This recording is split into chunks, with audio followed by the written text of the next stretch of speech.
Hey guys, welcome to the help screen, and this is how to enable clear mode on TikTok.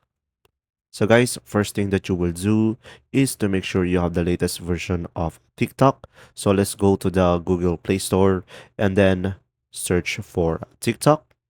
And then from here, as you can see, I have an update on my TikTok. So we are going to update the app. And guys, after it is done updating, open the application TikTok. And then from here, guys, just hold the preview or the screen for 5 seconds. And from there, a pop-up will show up like this one.